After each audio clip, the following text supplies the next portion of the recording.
श्री गुरुचरित्र या ग्रंथाचे 52 अध्याय असून ओवी संख्या 7491 इतकी आहे। काही ग्रंथात 53 अध्याय आहेत। या ग्रंथात श्रीपाद श्री वल्लभ व श्री नृसिंह सरस्वती यांच्या लीलांचे चमत्कृतीपूर्ण वर्णन रसाळपणे केले आहे। 3 दिवस 7 दिवस किंवा नित्य 5 ओव्यांचे पारायण करताना देखील काही नियमांचे पालन करून ग्रंथाचे पावित्र्य आपण राखले पाहिजे। वाचन करण्यापूर्वी पहिल्या दिवशी सूर्योदयापूर्वी उठून सर्व कामे उरकून उजव्या हातावर पाणी घेऊन संकल्प सोडावा। देवतेला आपला हेतू सांगून त्या देवतेच्या कृपेने तो हेतू पूर्ण होण्यासाठी हे कर्म करत आहे असे सांगून पाणी सोडावे। याला संकल्प म्हणतात। संकल्पाचा उच्चार केल्याशिवाय पारायण करू नये। अगदी निष्काम पारायण असले तरी श्री दत्तात्रेय देवता प्रीत्यर्थ किंवा श्री दत्तात्रेय देवता कृपाशीर्वाद प्राप्त्यर्थ एवढा तरी संकल्प उच्चारावा।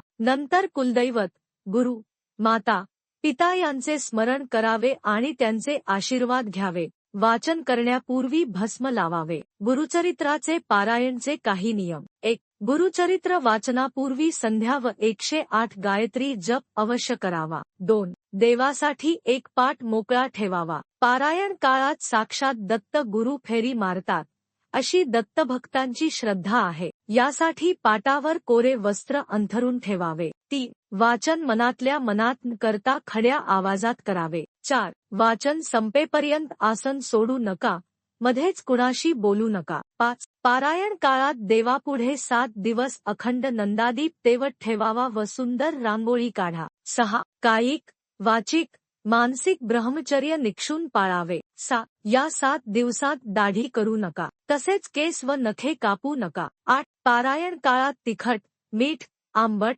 कांदा, लसूण, परान्न कटाक्षाने टाळावे। एकभुक्त राहावे। सायंकाळी दूध प्यावे। 9. जमिनीवर चटई किंवा पांढरे घोंगडे टाकून दत्तस्मरण करत निद्राधीन व्हावे। 10. समारोपाच्या दिवशी नैवेद्य करावा। 11. रोजचे वाचन झाल्यावर पोथी बंद करू नये, ती उघडीच ठेवावी। आसनावरून उठण्यापूर्वी तिला हळद कुंकू व फूल वाहून नमस्कार करावा। 12. रात्री झोपण्यापूर्वी खड्या आवाजात दत्तस्तोत्र व दत्ताची आरती म्हणावी। 13. मनोभावे वाचन करावे। 14. एकदा संकल्प सोडून पारायणाला प्रारंभ केल्यानंतर ते पूर्ण करणेच आवश्यक असते, परंतु मध्येच सोयर किंवा सुतक आल्यास व्यत्यय येतो। अशा वेळी तुमच्या कुटुंबातील कोणीही यांचे अपूर्ण राहिलेले वाचन मी पूर्ण करावे असा संकल्प सोडून आपल्या घरातील उर्वरित वाचन पूर्ण करावे। तसेच सोयर किंवा सुतक संपल्यावर घरात गोमूत्र शिंपडून शुद्धी करावी।